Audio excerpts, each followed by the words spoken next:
Hello everyone, आप सभी लोगों का स्वागत है टीचिंग परीक्षा के आज के इस वीडियो में, जिसमें फ्रेंड्स हम लोग हमारा एनसीईआरटी बेस्ड सोशल स्टडीज की जो हमारी एक श्रृंखला चल रही है उसको एक कदम और आगे बढ़ाएंगे। तो आप सभी लोग, जितने भी लोग हमारे साथ में यहाँ पर में जुड़ चुके हैं, उन सभी का स्वागत है। सभी को आदाब, नमस्कार, सत श्री अकाल, ladies and gentleman, boys and girls. आप सभी लोग यहाँ पर में एक बात जल्दी जल्दी से कंफर्म कर दीजिए कि आवाज़ आपको क्लियर है, स्ट्रीमिंग भी बराबर है, सब कुछ बराबर से है। एक बार बता देंगे सभी लोग।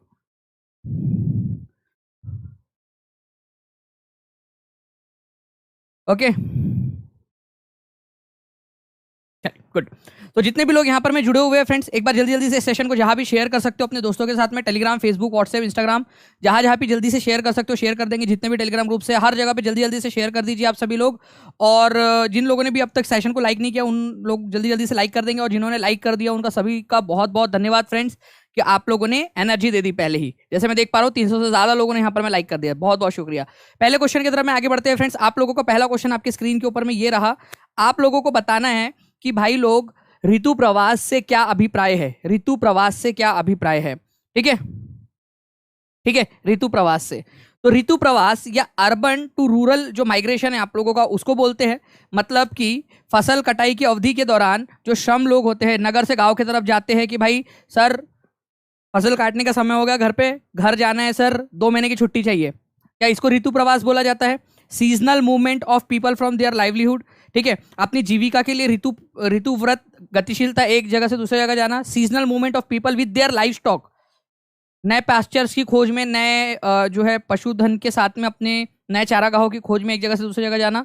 वाइल्ड एनिमल का मूवमेंट। तो देखिए फ्रेंड्स, यहां पर में बी और सी में लोग कंफ्यूज हो सकते हैं। सीजनल मूवमेंट है, ऋतु, हर ऋतु में मूवमेंट करना, ये अलग है आप लोगों का, आप लोग समझ गए। बट बात ये है ना कि लोग जो है अपने जानवरों के साथ में, लाइव स्टॉक के साथ में, अपने जो है पशुधन के साथ में यहाँ पर में वो जाते हैं, पशुओं को लेकर जाते हैं एक जगह से दूसरी जगह। ये मेन पॉइंट है आप लोगों का। तो जैसे कि मैं यहाँ देख पा रहा हूँ बी और सी आंसर आ रहे हैं कंटिन्यूअसली। सी ज्यादा लोग हैं, कुछ लोगों ने बी भी लगाया है। तो अब कंफ्यूज तो नहीं होंगे। देखो, आप लोगों को अपने जानवरों के साथ जाना है एक जगह से दूसरी जगह। अकेले चले गए तो उसको ऋतु प्रवास नहीं बोलेंगे आप लोग। जानवरों के साथ जा रहे हो, जानवरों को खाना खिलाना है आप लोगों ने, ठीक है। नए नए जगह पे जहां पर में घास है, यहाँ की घास खत्म हो गई तो नए जगह पे जाओ जहां पर में घास मिलेंगी आपको, अलग अलग ऋतुओं में अलग अलग जगह पे मिलती है, ठीक है। तो आंसर आप लोगों को ऑप्शन नंबर सी हो जाएगा फ्रेंड्स। तो प्लीज इस चीज को ध्यान से देखिए, आप लोग ध्यान से समझना सभी लोग। ऋतु प्रवास जो है पहाड़ों और निचली भूमि के चारागाहों के बीच में जो मौसम के दौरान जो आपका जो आवागमन होता है, ठीक है, उसको कहते हैं हम लोग, ठीक है। मूवमेंट में एक जगह से दूसरी जगह के अंदर में जाने को कहते हैं हम लोग, याद रखना है आप लोगों ने।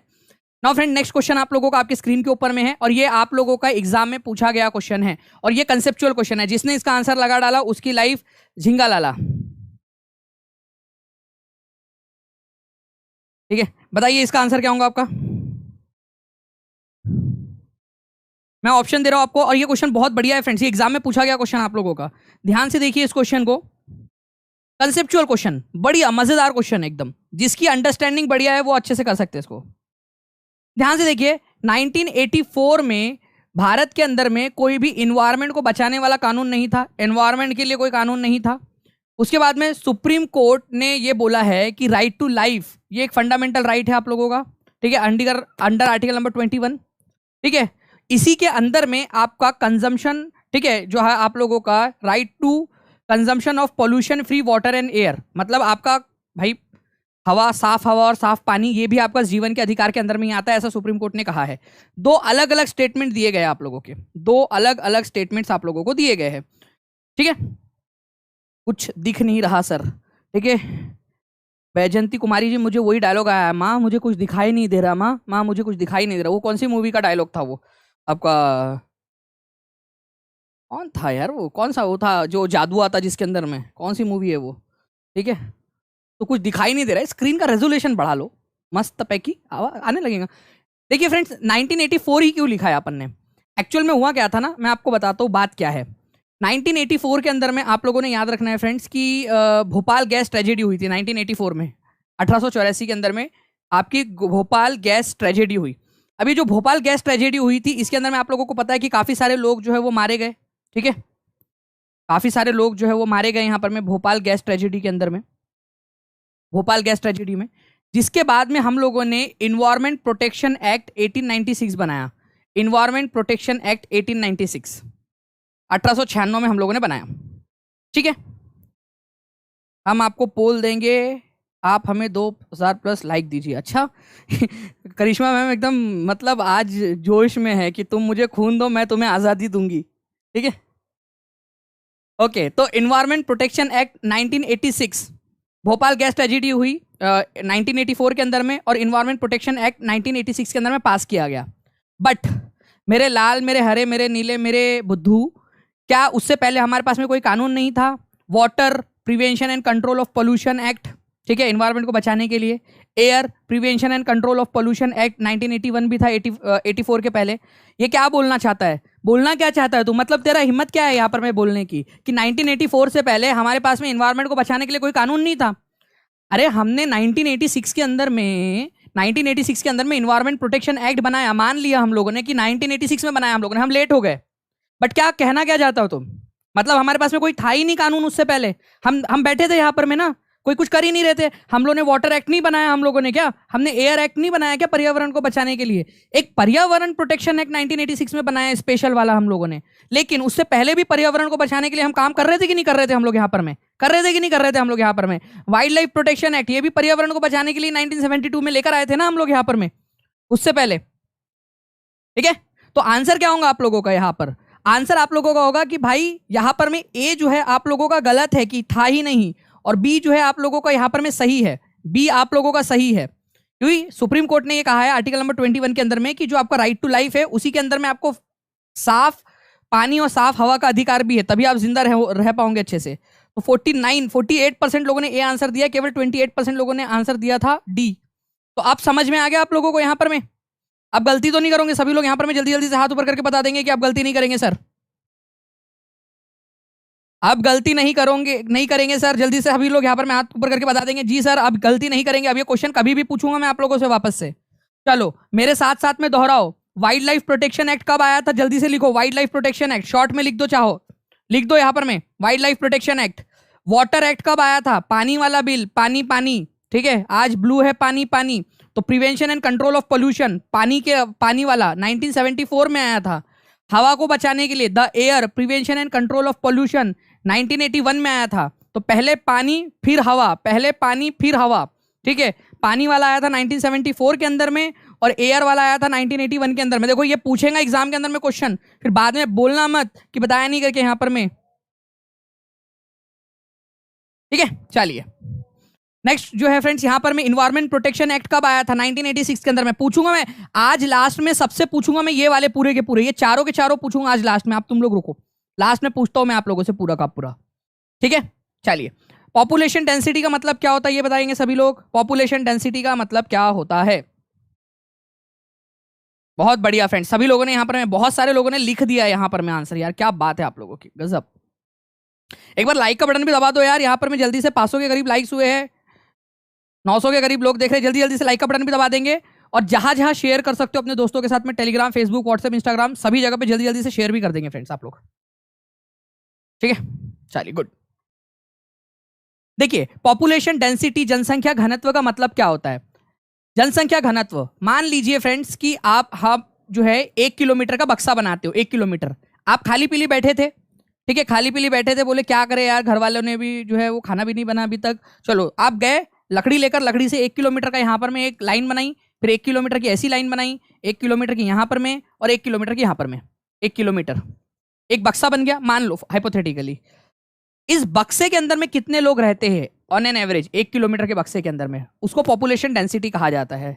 तो पॉपुलेशन डेंसिटी का मतलब होता है फ्रेंड्स आप लोगों का कि भाई, ठीक है, एक यूनिट एरिया के अंदर में, एक यूनिट एरिया में मतलब कि 1 स्क्वायर किलोमीटर के अंदर में कितने लोग रहते हैं, कितने लोग रहते हैं उस यूनिट एरिया के अंदर में, वो पॉपुलेशन डेंसिटी कहलाती है।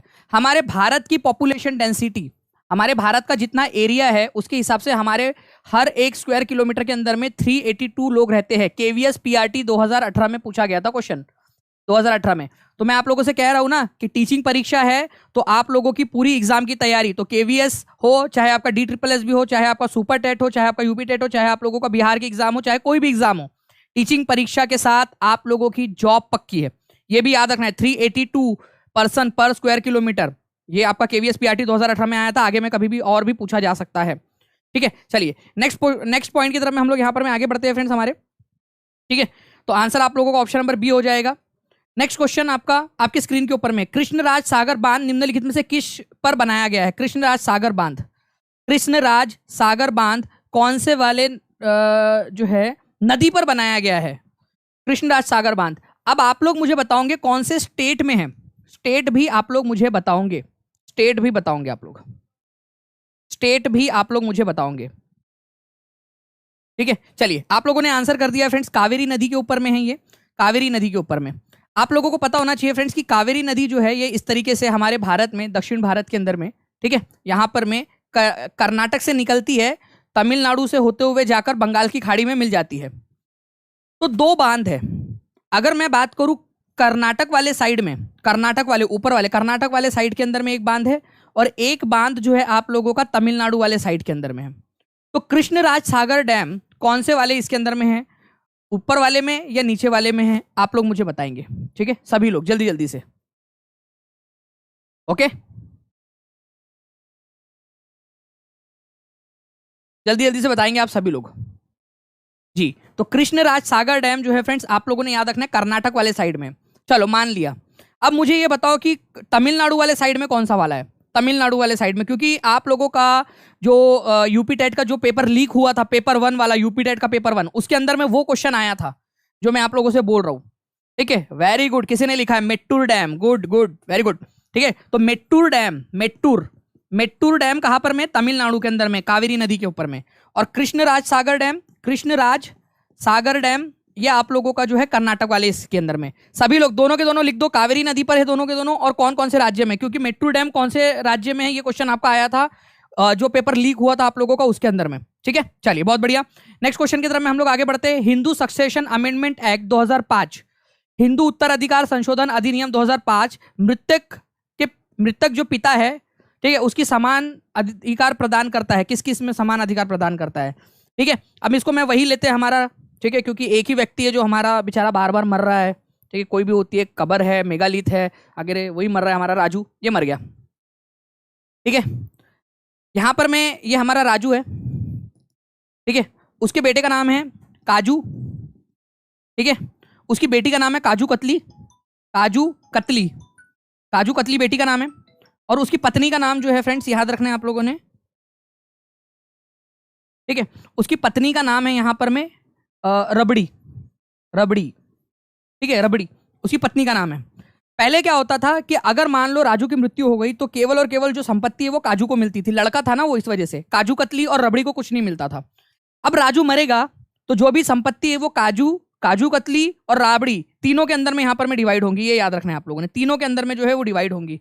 तो याद रखना है आप लोगों ने, वाइफ, ठीक है, सन या एक से ज्यादा बेटे काजू, ठीक है, और किशमिश, जो भी उसका बेटा होगा वो, और जो भी बेटियां होगी उसकी, उन सब के अंदर में डिवाइड होगा। अब तो आंसर होगा आप लोगों को ऑप्शन नंबर, ठीक है, C, C is the correct answer. ये याद रखेंगे आप सभी लोग, C is the correct answer. Okay, तो पत्नी और जितने भी बच्चे, चाहे लड़का हो चाहे लड़की हो, उसके अंदर में, इससे क्या हो गया आप लोगों का जो है फ्रेंड्स अधिकार मिल गया। देखो, पुत्रियों को और पत्नी को भी अधिकार मिल गया इसमें। जो पत्नी या पत्नियां हैं, बेटी या बेटियां जो है, उनको अधिकार मिल गया कि भाई वो लोग जो है क्या करें, उनको भी संपत्ति में हिस्सा मिले। हिंदू उत्तराधिकार संशोधन अधिनियम 2005 में आया था, ये याद रखना है आप लोगों ने, 2005 में संशोधन किया गया। उससे पहले जो भी हिंदू समाज के अंदर में जितनी भी महिलाएं हैं उनको संपत्ति में हिस्सा नहीं मिलता था, कानूनी रूप से प्रॉपर्टी में हिस्सा का अधिकार मिल गया इससे। नेक्स्ट क्वेश्चन की तरफ में आगे बढ़ते हैं फ्रेंड्स। आप लोगों के इस क्वेश्चन का आंसर करो आप लोग, बढ़िया क्वेश्चन है यार ये, देखिए स्टेटमेंट वाला क्वेश्चन है और एग्जाम में पूछा गया क्वेश्चन। 1793 के अंदर में, जस्ट अ सेकेंड,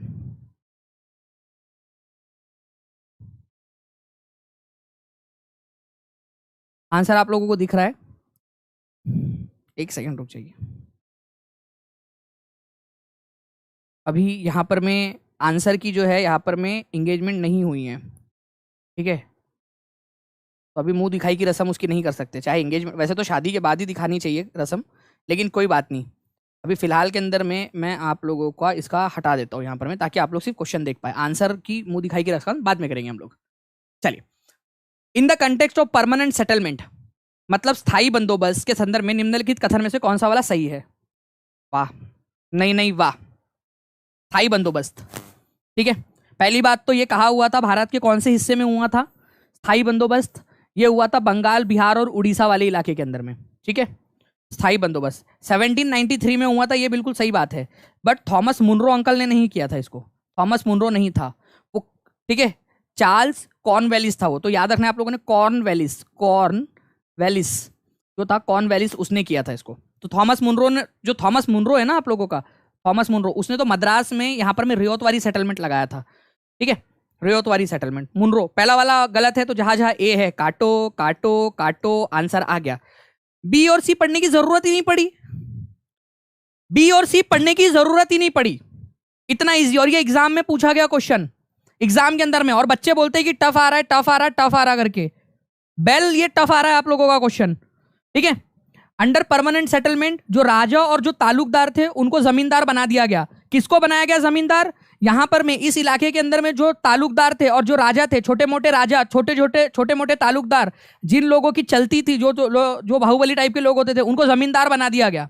ठीक है, उनको जमीन का मालिक बना दिया गया। जमींदारों को अधिकार दिया गया कि वो जो है पीजेंट्स है, जो इस इलाके के अंदर में किसान है, उन लोगों से टैक्स इकट्ठा करे और फिर कंपनी को लाकर दे। तो बी और सी यहां सही है, ए गलत है आप लोगों का। ठीक है, चलिए नेक्स्ट क्वेश्चन की तरफ में आगे बढ़ते हैं। सी इज द करेक्ट आंसर। बहुत ही इजी क्वेश्चन था आप लोगों का। कौन वैलीज जो था बंगाल के अंदर में, बंगाल, बिहार और उड़ीसा के इलाके में 1793 में लगाया था तुम्हारे चचा ने। और थॉमस मुनरो अंकल जो थे उन्होंने मद्रास में लगाया था, दक्षिण भारत के अंदर में रियोतवारी सेटलमेंट। और महलवारी सेटलमेंट नॉर्थ वेस्ट जो प्रोविंस थे आपके, उत्तर पूर्वी भारत के जो इलाके थे, ये वाले इलाके, उस इलाके में विलियम बेंटिक के समय में लगाया गया था। क्वेश्चन क्लियर नहीं दिख रहा मेरे तरफ में? तो बिल्कुल क्लियर दिख रहा है यार क्वेश्चन। ठीक है, थोड़ा सा स्क्रीन का रेजोल्यूशन बढ़ा लीजिए आप लोग। नेक्स्ट क्वेश्चन की तरफ में आगे बढ़ते हैं फ्रेंड्स। भारतीय न्यायपालिका के संदर्भ में अपीलीय प्रणाली का अर्थ क्या है? जो बच्चा रेगुलर देखता है, इस सेशन को अच्छे से देखता है, उसका तो बहुत आसानी से ये क्वेश्चन सॉल्व हो जाएगा। एक बार जल्दी से फ्रेंड टीचिंग परीक्षा चैनल को आप लोग सब्सक्राइब भी कर देंगे, जितने भी लोग देख रहे हैं टीचिंग परीक्षा चैनल को सब्सक्राइब भी कर दीजिए आप लोग, ताकि आप लोगों को ऐसे ही फ्यूचर में भी वीडियोस मिलते रहे।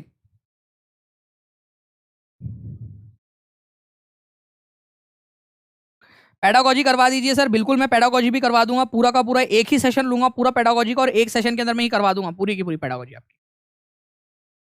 देखिए यहां पर मैं अगर बात करूं friends, that one can plead one's case in court without having a degree of law. अपने मामले को लड़ने को अपीलीय व्यवस्था कहा जाता है, सेपरेशन ऑफ पावर को अपीलीय व्यवस्था कहा जाता है। देखिए अपीलीय व्यवस्था या अपीलेट सिस्टम जो है ना, बेसिकली फ्रेंड्स, मान लो कि निचली अदालत ने आपके खिलाफ फैसला दिया, ठीक है, तो आप ऊपर वाले कोर्ट में जा सकते हो, उसको अपीलीय व्यवस्था बोलते हैं। ठीक है, one can move to higher court if one feels that judgement of the lower court is not just. इसका एक रिसेंट एग्जांपल है, कोई दे सकता है मुझे कमेंट करके? अभी दिमाग में आ रहा है आप लोगों को? बस 1-2 दिन पहले, 4 दिन पहले की घटना है। ठीक है, जल्दी से बताइए यहां पर मैं झकास सेशन पर झकास लाइक भी दे। चलिए यहां पर मैं झकास सेशन पर झकास झकास लाइक भी होने चाहिए आप लोगों के। आप लोग एक एग्जांपल दो जल्दी से, देखते कितने लोग जो है करंट अफेयर्स के साथ में भी है। कबीर अहमद ने आंसर कर दिया है। ठीक है, देखते कितने लोग हैं यहां पर में। सीमा त्यागी का भी आंसर आ गया, बहुत सारे लोग हैं। चलिए ओके, चलिए तो answer is option number D आप लोगों का, कि अगर आपको लगता है कि भाई लोअर कोर्ट ने आपके खिलाफ फैसला दिया है तो आप हाई कोर्ट जा सकते हो, फिर हाई कोर्ट ने भी आपके खिलाफ फैसला दिया तो आप सुप्रीम कोर्ट जा सकते हो, और सुप्रीम कोर्ट ने भी आपके खिलाफ फैसला दिया तो आप कहीं नहीं जा सकते, फिर बस हो गया वो फाइनल आपका। ठीक है, चलिए तो ये आप लोगों को याद रखना है, अपीलीय व्यवस्था इसको बोला जाता है, अपीलेट सिस्टम। 1905 के बंगाल विभाजन के बाद स्वदेशी आंदोलन को भारत के किस क्षेत्र में वंदे मातरम आंदोलन के रूप में जाना जाता था? स्वदेशी आंदोलन को, स्वदेशी आंदोलन जो था, स्वदेशी का मतलब क्या होता है आप लोगों का? भाई जो हमारे देश में बनी हुई चीजें हैं उनका इस्तेमाल करो। तो स्वदेशी आंदोलन आप लोगों का किस क्षेत्र में, स्वदेशी आंदोलन को वंदे मातरम आंदोलन के नाम से जानते थे, उसको वंदे मातरम आंदोलन बोलते थे। तो आंध्रा रीजन जो है आप लोगों का, कोस्टल आंध्रा वाला रीजन, ठीक है, बंगाल के इलाके में आपका स्वदेशी आंदोलन शुरू हुआ था। जो आंध्रा वाला रीजन है ना, यहां पर में उसको वंदे मातरम आंदोलन कहा जाता था, वंदे मातरम आंदोलन, मातरम आंदोलन। ये पहले भी आ चुका है क्वेश्चन, और अभी भी एग्जाम के अंदर में पूछा है आप लोगों से। ठीक है, पहले भी आ चुका था ये क्वेश्चन। तो आंध्रा के इलाके के अंदर में वंदे मातरम आंदोलन के नाम से जाना जाता था स्वदेशी आंदोलन को। पहली बात तो बंगाल का विभाजन कब हुआ? बंगाल का विभाजन हुआ 1905 में। ये एक क्वेश्चन, एक नंबर आप लोगों का यहां पर में क्लियर हो जाता है। स्वदेशी आंदोलन जो है किस कारण हुआ था? स्वदेशी आंदोलन, हम लोगों को यहाँ पर में भूत ने जो है पकड़ लिया था, नहीं नहीं स्वदेशी स्वदेशी स्वदेशी, या हम लोग जो है पागल हो गए थे कि नहीं भाई हम जो है विदेशी चीजें यूज नहीं करेंगे, स्वदेशी शराब में ज्यादा नशा होता है। नहीं, स्वदेशी आंदोलन हमने जो है अंग्रेजों के खिलाफ चलाया था क्योंकि उन्होंने बंगाल का विभाजन किया। तो एक क्वेश्चन बहुत इंपॉर्टेंट है, स्वदेशी आंदोलन क्यों हुआ था, कारण बताओ। तो स्वदेशी आंदोलन हुआ था बंगाल विभाजन के विरोध में। 1905 में जो बंगाल का विभाजन हुआ था उसके विरोध में। स्वदेशी आंदोलन को अलग अलग जगह पे अलग अलग नाम से जाना जाता है, जैसे कि वंदे मातरम आंदोलन के नाम से जाना जाता है आंध्र के रीजन में, आंध्र प्रदेश के रीजन के अंदर में, डेल्टा का आंध्र का जो किनारे वाला इलाका था वहां पर में। इतनी छोटी सी बात है, ठीक है। चलिए, तो ये याद रखना था आप लोगों ने, B is the correct answer. Now friends, एक बार ये अनुच्छेद 22 वाला क्वेश्चन मैंने आपको करवाया था। ये देखिए रिपीट हुआ ये क्वेश्चन आपका ऑनलाइन शिफ्ट के अंदर में, अभी जस्ट जो आपका लास्ट वाला पेपर हुआ ना उसके अंदर में रिपीट हुआ ये क्वेश्चन। बताइए जल्दी से इसका आंसर क्या होगा। 1000 लोग यहाँ पर में हमारे साथ में जुड़ चुके हैं फ्रेंड्स। मैं चाहूंगा कि जल्दी से आप लोग 1000 लाइक भी कर दो, और 1000 जितने भी बच्चे यहाँ पर में देख रहे हैं वो सभी के सभी चैनल को सब्सक्राइब जरूर कर देंगे, टीचिंग परीक्षा चैनल को जल्दी से सब्सक्राइब कर देंगे। चलिए बहुत बढ़िया फ्रेंड्स। यहाँ पर मैं अगर मैं बात करूं आप लोगों से अनुच्छेद 22, बार बार आपको बता रहा हूं फ्रेंड्स कि अनुच्छेद 22 जो है आप लोगों का, ये अगर आप गिरफ्तार हो जाते हो तो आपको हिरासत में रखते समय पुलिस आपके साथ में दुर्व्यवहार नहीं कर सकती, आपके साथ में मारपीट नहीं कर सकती। सर मारपीट तो करती है, लेकिन तो आप लोगों को पता नहीं है ना कि आपके पास ये अधिकार है। अगर आप बताओगे, अपने अधिकार का इस्तेमाल करोगे, तो ऑब्वियस सी बात है कि आप लोगों के साथ मारपीट नहीं हो सकती। तो आप लोगों को याद रखना है फ्रेंड्स कि right not to be ill treated during arrest और वाइल इन कस्टडी, ये आप लोगों का इंपॉर्टेंट वाला पॉइंट है, ठीक है। गिरफ्तारी के दौरान आप लोगों को हिरासत में नहीं रखा जा सकता। कॉन्स्टिट्यूशनल रेमेडी मतलब कोर्ट में जाने का अधिकार, यह आर्टिकल नंबर 32 में है, ठीक है। राइट अगेंस्ट एक्सप्लॉयटेशन, शोषण के खिलाफ अधिकार, आर्टिकल नंबर 23 और 24 के अंदर में दिया गया है ये आपका शोषण के खिलाफ अधिकार। और राइट टू एजुकेशन आपका बाद में जोड़ा गया है आर्टिकल नंबर 21A में, ठीक है। तो ये आप लोग थोड़ा सा याद रख लेंगे इस चीज को, ठीक है। चलो गुड। नाउ फ्रेंड्स, एक और क्वेश्चन था आप लोगों का, ये बहुत ही बढ़िया क्वेश्चन है, ठीक है। ये बहुत बढ़िया क्वेश्चन है, एग्जाम में पूछा गया क्वेश्चन आपका।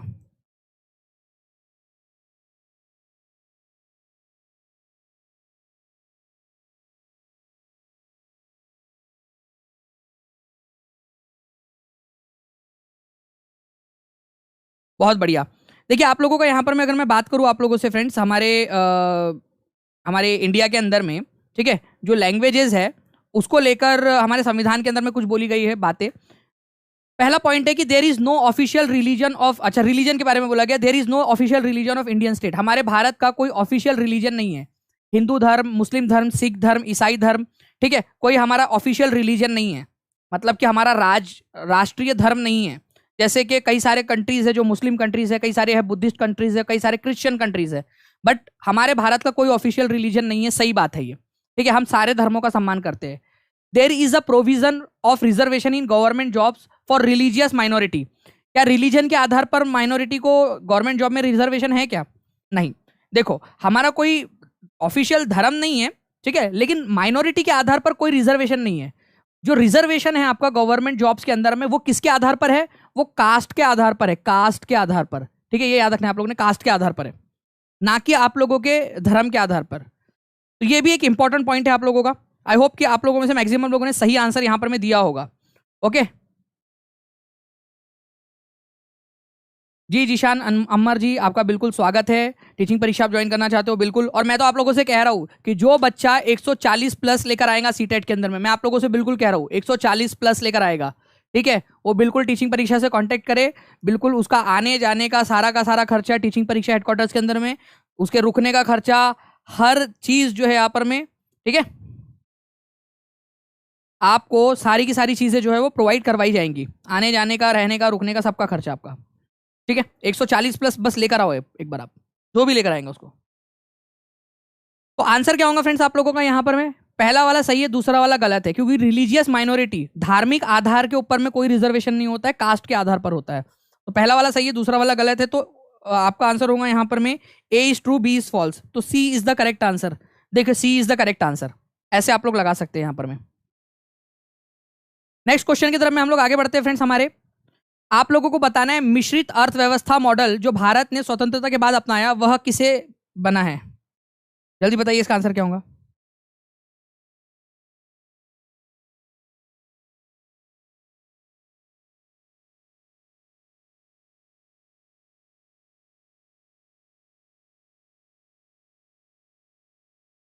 अरे टाइम कैसे निकालते हो उसके ऊपर में जो है ना पूरा का पूरा जो है आ,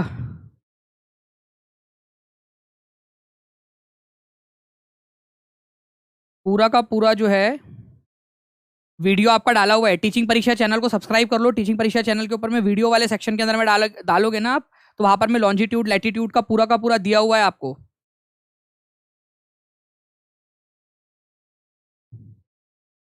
चलिए, तो मिश्रित अर्थव्यवस्था मॉडल जो है स्वतंत्रता के बाद जो हम लोगों ने अपनाया है वो किससे बना है? Modern and traditional industries, public and private sector, agriculture and industries. देखिए, अगर हम लोग बात करें फ्रेंड्स यहाँ पर में, अगर केवल और केवल जो है सरकार अपनी सरकार की सरकारी कंपनी हो, सारी की सारी केवल सरकारी कंपनीज हो, ठीक है, तो उसको आप लोग जो है यहाँ पर में क्या कहोगे कि भाई वो पूरा का पूरा पब्लिक सेक्टर इकोनॉमी है उनकी, पब्लिक सेक्टर इकोनॉमी है आपकी, ठीक है, पब्लिक सेक्टर इकोनॉमी है। इसके अलावा मान लीजिए कि आप लोगों की जो इकोनॉमी है, ठीक है, उसके अंदर में प्राइवेट जो है यहाँ पर में आपका है कैपिटलिस्ट टाइप ऑफ इकोनॉमी, उसको कहा जाएगा। क्या कहा जाएगा उसको? Capitalist type of economy. अगर केवल और केवल जो है प्राइवेट लोगों का है, जैसे अमेरिका वगैरह के अंदर में होता है कैपिटलिस्ट टाइप ऑफ इकोनॉमी, तो सरकारी है तो पब्लिक इकोनॉमी आप लोगों का, जिसको कम्युनिस्ट टाइप ऑफ इकोनॉमी भी बोलते हो आप लोग, ठीक है। अगर प्राइवेट सेक्टर है आप लोगों का, केवल और केवल अमेरिका के अंदर में प्राइवेट सेक्टर है, पब्लिक स्कूल वगैरह नहीं होते हैं वहां पर में, पब्लिक हॉस्पिटल नहीं होते, केवल प्राइवेट इंडस्ट्रीज ज्यादा होती है, तो उसको कहा जाता है आपका कैपिटलिस्ट टाइप ऑफ इकोनॉमी। लेकिन अगर मान लीजिए कि पब्लिक सेक्टर और प्राइवेट सेक्टर दोनों है, अगर बीएसएनएल जियो है तो बीएसएनएल भी है, सरकार प्राइवेट स्कूल है तो गवर्नमेंट स्कूल भी है आप लोगों के, ठीक है। पब्लिक अगर आपके प्राइवेट पेट्रोल पेट्रोल पंप्स है रिलायंस वगैरह टाइप के, तो पब्लिक पेट्रोल पंप्स भी है आप लोगों के, ठीक है। इसके अलावा जो है फ्रेंड्स और भी बहुत सारी चीजें जो आप लोग देख सकते हो कि प्राइवेट और पब्लिक दोनों हैं यहाँ पर में। अगर प्राइवेट ट्रांसपोर्ट है तो पब्लिक ट्रांसपोर्ट भी है आप लोगों का। तो इस तरीके की जो इकोनॉमी होती है आप लोगों की, इसको आप लोग क्या कहते हो? मिक्स्ड इकोनॉमी कहते हो आप लोग, मिक्स्ड इकोनॉमी। और हम लोगों ने जो क्या हम लोगों ने जो है वो क्या किया है फ्रेंड्स, हम लोगों ने जो है मिक्स्ड इकोनॉमी को अपनाया है यहाँ पर में, ठीक है। मिक्स्ड इकोनॉमी जो है इसको हम लोगों ने अपनाया है, ठीक है। चलिए, ये थोड़ा सा याद रखना है आप लोगों ने। तो आप लोगों का अगर केवल सरकारी है तो पब्लिक इकोनॉमी, या फिर आप लोग सोशलिस्ट टाइप ऑफ इकोनॉमी बोलते हो उसको, सोशलिज्म के तरफ में लेके जाती है। प्राइवेट है तो कैपिटलिस्ट टाइप ऑफ इकोनॉमी, और दोनों है तो पब्लिक और प्राइवेट सेक्टर है तो मिश्रित इकोनॉमी। हमारे भारत के अंदर में मिक्स्ड इकोनॉमी का कंसेप्ट है, ये याद रखना है आप लोगों ने, सभी लोगों ने, ठीक है। चलो नेक्स्ट क्वेश्चन की तरफ में आगे बढ़ते हैं हम लोग यहाँ पर में, ठीक है। आपको बताना है कि भारत के संविधान द्वारा भारत का वर्णन करने के लिए कौन से शब्द का इस्तेमाल किया गया है। ये तो बहुत ही बढ़िया क्वेश्चन है आपका।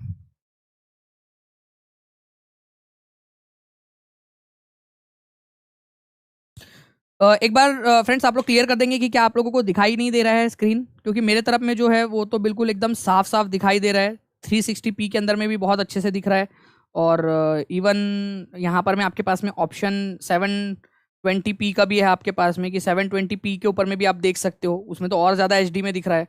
मेरे पास में यहाँ पर में 240p का भी ऑप्शन दिख रहा है, जिसके अंदर में भी मैं अच्छे से पढ़ पा रहा हूँ उस क्वेश्चन को, ठीक है, वो भी बड़ी स्क्रीन के ऊपर में। तो भारत के संविधान द्वारा भारत का वर्णन करने के लिए कौन से शब्द का उपयोग किया गया है? तो फेडरेशन बोला गया है, यूनियन ऑफ स्टेट्स बोला गया है, रिपब्लिक बोला गया है, भारतवर्ष बोला गया, क्या बोला गया है? तो भारत को जो है फ्रेंड्स ये याद रखना है आप लोगों ने, हमारे भारत को बोला गया है यूनियन ऑफ स्टेट्स, ठीक है, राज्यों का संघ है। तो जैसे पार्ट नंबर 1 में बोला गया है, the union and it's territory, India that is Bharat shawl B union of states. यहाँ देखिए आप लोग यूनियन ऑफ स्टेट्स बोला, ये थोड़ा हो सकता है आप लोगों को धुंधला दिखाई दे, क्योंकि यहाँ पर मैं ये ओरिजिनल कॉन्स्टिट्यूशन का आप लोगों का कॉपी मैंने लिया, यूनियन ऑफ स्टेट बोला है, ठीक है, राज्यों का संघ होगा भारत। तो भारत को राज्यों का संघ बोलकर वर्णित किया गया है, यूनियन ऑफ स्टेट भारत, ठीक है। इंडिया दैट इज भारत, मतलब हमारे देश के कितने नाम हैं, ये अपने आप में एक क्वेश्चन बन जाता है आप लोगों का कि हमारे देश के कितने नाम हैं। तो हमारे देश का नाम है इंडिया, और साथ ही साथ हमारे देश का नाम क्या है? भारत भी है हमारे देश का नाम, भारत। तो इंडिया और भारत दोनों ही नाम हमारे संविधान में यूज किए गए हैं। हिंदुस्तान शब्द इस्तेमाल नहीं किया गया है हमारे देश के संविधान में। इंडिया और भारत ये दो नाम रखे गए, इंडिया दैट इज भारत, ये याद रखना है आप लोगों ने, ठीक है। सब क्लियर है, पर 1000+ लाइक क्लियर नहीं है, तो 100+1000+ लाइक पर क्लियर करें। क्या बात है, मतलब एकदम मस्ती चल रही है यहाँ पर में। गुड, चलिए फ्रेंड्स 786 786 लाइक्स हो चुके हैं। जल्दी जल्दी से आप लोग इसको भी बढ़ा देंगे यहाँ पर में। पीछे से सभी लोग यहाँ पर आपके लिए मेहनत जो कर रहे हैं वो लोग भी मोटिवेटेड हो जाए आप लोगों के लिए। Now next question, in which of the following language Kesari newspaper was published. Kesari, ये क्वेश्चन जो है फ्रेंड्स आप लोगों का DSSB में भी आया था। DSSB PRT के एग्जाम के अंदर में भी पूछा गया था आप लोगों का। तो आप लोग टीचिंग परीक्षा के साथ में पढ़ रहे हो, आप लोगों की जो बाकी की एग्जाम्स है वो भी आपकी क्लियर हो जाएंगी। तो आप लोगों ने जुड़े रहना है टीचिंग परीक्षा के साथ में। जितनी भी चीजें हैं जो भी आप लोगों का है वो सारी की सारी चीजें आप लोगों की क्लियर हो जाएंगी यहाँ पर में टीचिंग परीक्षा के साथ में। ओके चलिए,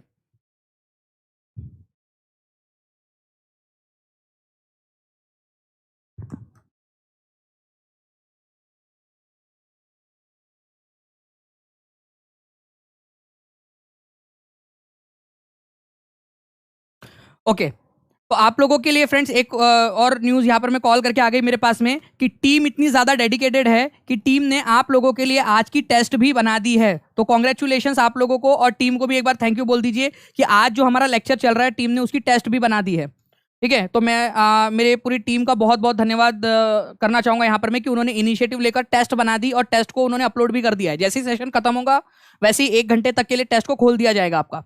तो केसरी नाम का जो अखबार था वो मराठी भाषा के अंदर में प्रकाशित होता था। किसने निकाला था ये केसरी नाम का अखबार, तो आपको याद रखना है लोकमान्य तिलक इसके एडिटर थे केसरी। तो केसरी नाम का जो अखबार था न्यूज़पेपर वो बाल गंगाधर तिलक ने निकाला था 1881 के अंदर में। इंपॉर्टेंट है फ्रेंड्स। इसके अलावा उन्होंने एक और अखबार निकाला था जिसका नाम था मराठा। मराठा मराठा ये इंग्लिश भाषा में प्रकाशित होता था, इंग्लिश भाषा में। तो ये भी आप लोग याद रखोगे, इंग्लिश भाषा में प्रकाशित होने वाला अखबार आप लोगों का।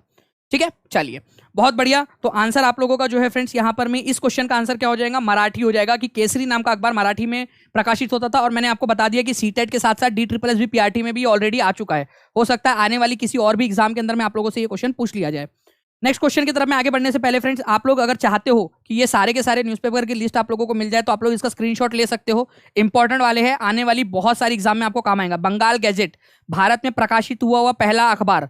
मिरातुल अखबार भारत में प्रकाशित हुआ पर्शियन भाषा का, फारसी भाषा का पहला अखबार, फारसी भाषा का पहला अखबार। सोम प्रकाश, ठीक है, द्वारकानाथ विद्याभूषण इन्होंने ये इसके फाउंडर थे। इंडियन मिरर देवेंद्र नाथ टैगोर, ठीक है, इंडियन मिरर के। अमृत बाजार पत्रिका ABP बहुत इंपॉर्टेंट है, ABP न्यूज भी आप लोगों ने सुना होगा ना। अभी एक न्यूज चैनल भी आता है अमृत बाजार पत्रिका न्यूज चैनल, ABP उसी का शॉर्ट फॉर्म है वो, अमृत बाजार पत्रिका का। तो शिशिर कुमार घोष और मोतीलाल घोष ने उसको चालू किया था। केसरी नाम का जो अखबार है बाल गंगाधर तिलक ने निकाला था। ठीक है, हरिजन, ठीक है, यंग इंडिया, नवजीवन, ये सारे के सारे महात्मा गांधी के अखबार है। ये भी आप लोग याद रख सकते हो। ये बिल्कुल आपका BPSC के एग्जाम में, DSSB में भी पूछा जा सकता है, सीटेट में तो पूछा ही जा सकता है आप लोगों का। मैंने आपको बता दिया ये वाला क्वेश्चन आपका, ठीक है, ये वाला क्वेश्चन जो है आप लोगों का जो है ये वाला सीटेट का क्वेश्चन था और ये DSSB में भी आ चुका है। आगे बढ़ते हैं हम लोग। यहाँ पर मैं फ्रेंड्स 1100 लोग देख रहे हैं, यहाँ पर मैं 860 लाइक्स हो चुके हैं। जल्दी जल्दी से लाइक शेयर और चैनल को सब्सक्राइब भी जरूर कर देंगे। ठीक है, where shikhar were built on, शिखर कहां पर बनाए गए थे, शिखर, शिखर, ठीक है।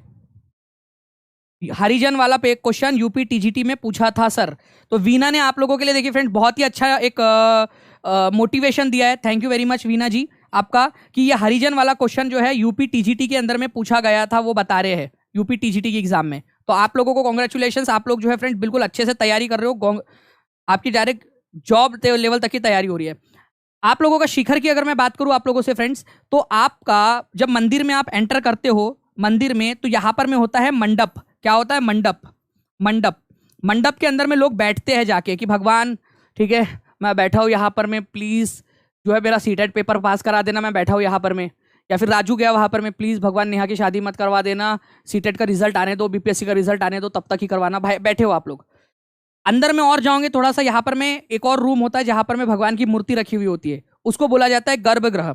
अंदर में जाओगे तो गर्भगृह के जस्ट ऊपर में यहाँ पर में शिखर बना हुआ होता है आप लोगों का। तो गर्भगृह के जस्ट ऊपर में, टॉप पे, गर्भगृह के ऊपर में आप लोगों का जो एक टावर बना हुआ होता है उसको शिखर कहा जाता है। ठीक है, तो शिखर जो है गर्भगृह के ऊपर में बनता था। ये आप लोगों को याद रखना है, इंपॉर्टेंट है, एग्जाम के अंदर में आप लोगों से पूछ सकते हैं। ठीक है, चलिए करिश्मा मैम 900 लाइक्स तक हम लोग पहुंच चुके हैं यहाँ पर में। बहुत जल्दी मुझे उम्मीद है कि अगले 5 मिनट के अंदर में हमारे जो बच्चे हैं वो 1000 लाइक्स का जो आपने टारगेट दिया हुआ है हम लोगों को, हम लोग पूरा कर लेंगे उसको, मैं और मेरे बच्चे मिलकर पूरा कर लेंगे। ठीक है, नेक्स्ट क्वेश्चन की तरफ में आगे बढ़ते हैं। Which of the following is true regarding Ajanta caves? Ajanta caves के बारे में कौन सी वाली चीज जो है वो आप लोगों की सही है? अजंता, पहली बात तो ये अजंता की गुफाएं कौन से राज्य के अंदर में, ये भी आंसर कर देना है आप लोगों ने। अजंता की गुफाएं कौन से राज्य के अंदर में है? अजंता की गुफाएं कौन से राज्य के अंदर में है, जल्दी से बताइए।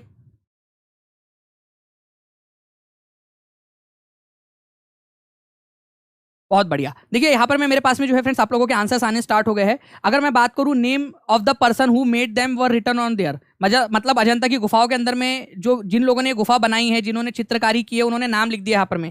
जैसे मान लीजिए यहाँ पर में किसी ने पेंटिंग बनाई और उसने यहाँ पर में नाम लिख दिया पप्पू पेंटर, पप्पू पेंटर, ठीक है, तो उसने नाम नहीं लिखा यहाँ पर में। तो बेसिकली मैं आपको बता दूं फ्रेंड्स कि जो पेंटिंग्स वगैरह की गई है, जो गुफाएं जिन्होंने बनाई है, उन्होंने अपना नाम नहीं लिखा। और इतना इतना बढ़िया कलाकारी जिन्होंने की थी, इतना बढ़िया जो कलाकार थे, उनका नाम से वंचित रह गए वो। ठीक है, अब मेरा नाम से वंचित ना रह जाए, देखो यार दानिश शेख नाम लिखा हुआ है, वंचित नहीं रहूंगा मैं, इन लोगों से सीख लिया मैंने वहां पर में। ठीक है, तो name of the person who made them were written there, नहीं लिखे थे, लिखना चाहिए था उन्होंने। मेरी क्लास नहीं देखी थी ना उन लोगों ने। ठीक है, करीब 2000 साल पहले अगर वो मेरी क्लास देख लेते तो वो अपना नाम जरूर लिखते वहां कि देखो दानिश सर ने भी लिखा है अपना नाम यहाँ पर में। तो भाई देखना चाहिए क्लास, मैं इसलिए बोल रहा हूँ आप लोगों को, क्लास देखा करो करके, सीखने मिलेगा आप लोगों को। ओके, तो नाम नहीं लिखे थे उन्होंने, और यहाँ बोला है कि नाम लिखे थे, तो ये वाला पॉइंट गलत हो गया। उनमें से ज्यादातर बौद्ध भिक्षुओं के मठ थे।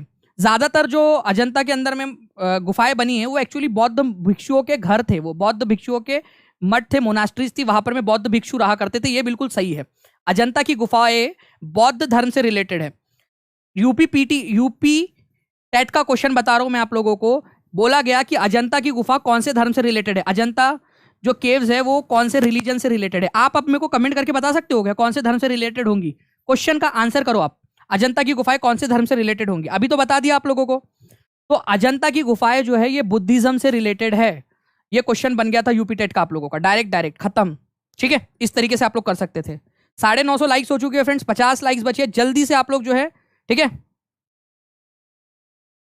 ओके, जल्दी जल्दी से जो है 1000 का आंकड़ा पार कर दीजिए, मैम का टारगेट कंप्लीट कर दीजिए। सभी लोग, जितने भी लोग देख रहे हैं, 1150 लोग देख रहे हैं, सभी लोग जल्दी जल्दी से कर देंगे लाइक नाउ। ये आप लोगों को याद हो गया फ्रेंड्स, अजंता की गुफाएं कहां पर में, मैंने आपसे पूछा था। तो अजंता की गुफाएं जो है ये आप लोगों को पहली बात तो महाराष्ट्र में मिलेंगी, महाराष्ट्र के अंदर में अजंता की गुफाएं। ओके, अजंता की गुफाएं महाराष्ट्र के अंदर में है। औरंगाबाद जिला है महाराष्ट्र का, अब उसका नाम बदल के छत्रपति संभाजी नगर कर दिया गया, छत्रपति संभाजी नगर। तो संभाजी नगर कर दिया गया उसका नाम, संभाजी नगर, संभाजी नगर कर दिया गया उसका नाम। जैसे बिहार में एक औरंगाबाद जिला है, वैसे ही महाराष्ट्र में भी था औरंगाबाद जिला, अब उसका नाम संभाजी नगर कर दिया गया, ये याद रखना है आप लोगों ने। उसके बाद में जो है फ्रेंड्स आप लोगों को बता दूं कि ये जो अजंता की गुफाएं है आप लोगों की, उसके अंदर में तो बड़ा अंधेरा है। अब आप सोचो, खुद सोचो, उस समय इलेक्ट्रिसिटी तो थी नहीं, ठीक है, तो उस समय में वो लोग अंदर जाने से डरते होंगे, डर लगता होगा यहाँ पर में कि भाई कैसे जाए, और बनाए कैसे, दिखेंगे कैसे। तो वो लोग जो है ना फ्रेंड्स ऐसे मशाल लेकर जाते थे, मशाल लेकर ढूंढ ढूंढ ढूंढ ढूंढ ढूंढ ढूंढ गए वहां पर में, मशाल की पेंटिंग में बना रहे हैं यहाँ पर में, इस तरीके से वो बना रहे हैं मशाल की, इस तरीके से उन लोगों ने बनाया था। तो मशालों की रोशनी में उन्होंने इसको बनाया था, ये याद रखना है आप लोगों ने। टॉर्च, मशाल जो होती है उसके अंदर में इन्होंने इसको बनाया था। इसके अलावा जो है फ्रेंड्स इन्होंने जो कलर इस्तेमाल किए, ठीक है, वो आज भी 1500 साल के बाद में भी आज भी जो है फ्रेंड्स ये इतने रंग बिरंगी आपको दिखाई देते हैं। ठीक है, इतने बढ़िया तरीके से रंग बिरंगी कलर आप लोगों को दिखाई दे रहे हैं, क्योंकि ये नेचुरल कलर्स थे आपके, प्लांट से, पौधों से, मिनरल से ये कलर लिए गए थे आप लोगों के, प्लांट से, पौधों से, मिनरल से ये कलर लिए गए थे। इसी वजह से आज भी ये कलर, ये वाला क्वेश्चन जो है पीएस टेट के अंदर में आया था कि नहीं आया था? जल्दी से जितने भी लोगों ने पीएस टेट के प्रीवियस ईयर क्वेश्चन देखे वो बता देंगे आप लोग कि अजंता के गुफाओं में कलर कौन से यूज किए गए थे। पंजाब के टेट में ये क्वेश्चन आया था, पंजाब टेट के अंदर में ये क्वेश्चन आया था आपका। ठीक है, ये क्वेश्चन इंपॉर्टेंट है, याद रखना है आप लोगों ने। ठीक है, इन महान कृतियों को बनाने वाले लोगों ने अपना नाम नहीं लिखा यहाँ पर में, अज्ञात है इन लोगों ने, जो ये पेंटिंग बनाई, गुफा बनाई, लिख देते यार यहाँ पर में चंपकलाल जयंतीलाल गढ़ा इसने बनाई है करके, या जो भी उनका नाम होता, अदरक लहसन प्याज लिख देते। ठीक है, तो इतने बढ़िया वाले आर्टिस्ट अननोन रह गए यार हमारे से। ठीक है, ओके, चलिए बिल्कुल, तो आंसर आपका हो गया। नेक्स्ट क्वेश्चन की तरफ में आगे बढ़ते हैं फ्रेंड्स। आप लोगों के गर्भगृह कुछ प्रारंभिक हिंदू मंदिरों का सबसे महत्वपूर्ण भाग था। आप लोगों को बताना है कि गर्भगृह जो है आपका क्या है। आपसे पढ़ के जीवन धन्य हो गया। उर्भषा डे, बढ़िया यार, 10 बाकी है सर 1000 होने को, क्या बात है। वर्षा दास पूरा गिन रहे हैं। अब 8 बचे। चलिए बहुत बढ़िया। तो इसका आंसर कीजिए आप लोग जल्दी जल्दी से, देखते कितने लोग इसका आंसर कर पाते हैं आप लोगों का। मुझे उम्मीद है कि जो लेक्चर मेरा है यहाँ पर मैं उसके अंदर में यहाँ पर मैं मैम का टारगेट जो है वो कंप्लीट हो जाएगा। मैम का जो टारगेट है वो कंप्लीट हो जाएगा। मैं इसका आंसर हटा दे रहा हूँ। इसका आंसर मैं इसलिए हटा रहा हूँ क्योंकि मेरी इच्छा है, मेरी परम इच्छा है कि आप लोग इसका आंसर करें। ठीक है, आप लोग कमेंट में इसका आंसर करें और देखते हैं कितने लोग इसका आंसर कर पाते हैं। क्योंकि आज मैंने बताया है, जो बच्चा पूरा लेक्चर देखा होगा उसको ये आंसर आ जाएगा। मैं आंसर हटा दिया इसका, आप लोग कमेंट करके आंसर करेंगे। इसके अलावा जो है फ्रेंड्स, मंडप किसको कहा जाता था आप लोग देख सकते हो। सोशल स्टडीज 4 जनवरी 2022 का क्वेश्चन आया। मंडप भी बताया मैंने किसको कहा जाता था। पूरा लेक्चर फिर से देखो वापस से, ठीक है, पूरा लेक्चर फिर से देखो और वापस से। करिश्मा मैम यहाँ पर लिख रहे हैं टारगेट अचीव 1000+ लाइक्स। चलो क्या बात है, आज खुश तो बहुत होंगे मैम आप। ठीक है, चलिए बच्चों को क्या मिलेगा उसके, जल्दी बताओ। बच्चों ने टारगेट कंप्लीट कर दिया आपका, जल्दी बताओ तो बच्चों को क्या मिलेगा। तो मंडप जो है friends, a sacred place in temple, मंदिर का एक पवित्र स्थल। ठीक है, हॉल, ये बताएंगे आप लोग कमेंट करके कि क्या है आप लोगों का, मंदिर क्या है, टेम्पल क्या है। सोंगरांग संगमा, ये वाला पिछले लेक्चर में मैंने करवाया था, सोंगरांग संगमा वाला। ये भी आंसर आप लोग करोगे, ये आप लोगों के लिए छोड़ रहा हूँ। सभी के सभी लोग इसका आंसर करेंगे मेरे साथ में, ठीक है, सभी के सभी लोग इसका आंसर करेंगे। मैं आपको बता दूं फ्रेंड्स कि कल जो है 5 बजे आप लोगों का, कल 5 बजे बहुत ही इंपॉर्टेंट वाला सेशन होने वाला है। बहुत ही इंपॉर्टेंट वाला सेशन है कल 5 बजे। तो सभी के सभी लोग, ठीक है, इंपॉर्टेंट वाला सेशन है आपका कल। सभी के सभी लोग 5 बजे डॉट 5 बजे सभी के सभी लोग लाइव आ जाएंगे। ठीक है, कल इंपॉर्टेंट सेशन है आपका, याद रखना आप लोगों ने। बच्चों को मिलेगा मैराथन क्लास। चलिए क्या बात है, मैम ने घोषणा कर दी है यहाँ पर में, अब बच्चों को मिलेगा यहाँ पर में मैराथन क्लास। तो खुशी हो जाओ, जल्दी जल्दी से एक मैराथन क्लास की तैयारी करते हैं। यहाँ पर में एक मैराथन क्लास लगाएंगे, बड़ी वाली क्लास और उसकी पीडीएफ के साथ में, और उसकी टेस्ट भी। अच्छा चलो, आज की टेस्ट आप लोगों को टेलीग्राम के ऊपर में डाल दी गई है। ठीक है, आप लोग दानिश शेख जो टेलीग्राम ग्रुप है उसके ऊपर में जाकर वो टेस्ट को आप लोग ले सकते हो। DANISHSHEIKH 1 घंटे तक अवेलेबल है ये टेस्ट। 1 घंटे के अंदर में जाकर आप लोग वो टेस्ट को दे सकते हो। ठीक है, तो मैं आपको बता दूं, कुछ नहीं करना है आप लोगों ने, सिंपल सा है। दानिश शेख जो टेलीग्राम ग्रुप है DANISHSHEIKH, इसके ऊपर में, या फिर टीचिंग परीक्षा TEACHING, टीचिंग परीक्षा, ये सर्च कीजिए आप लोग टेलीग्राम के ऊपर में। दोनों में से दोनों ही टेलीग्राम ग्रुप के ऊपर में डाल देंगे, या फिर टीचिंग परीक्षा ऐप को डाउनलोड कर लीजिए आप लोग गूगल प्ले स्टोर से, उसके ऊपर में भी आप लोगों को मिल जाएगा। ओके, पेडागोजी भी मैं बिल्कुल करवाऊंगा आपको। चलिए, तो आप सभी लोगों का बहुत बहुत धन्यवाद फ्रेंड्स यहाँ पर में। ठीक है, डेली जो है टारगेट पूरा करेंगे सर आप तो। चलिए बहुत अच्छी बात है यहाँ पर मैं आप लोगों के रिस्पॉन्स के लिए। ऐसे ही कल भी हम लोग मिलते हैं हमारे सेशन के अंदर में। पेडागोजी का भी मैं जरूर आपके क्वेश्चन कराऊंगा, और मैम ने जैसे घोषणा कर दी है यहाँ पर में कि मैराथन होंगी, अब तो मैराथन लेनी ही पड़ेगी भाई। ठीक है, चलिए तो करते हैं हम लोग हमारे नेक्स्ट लेक्चर के अंदर में इसको कंटिन्यू। तब तक के लिए take care and bye, God bless you all, thank you, bye, thank you.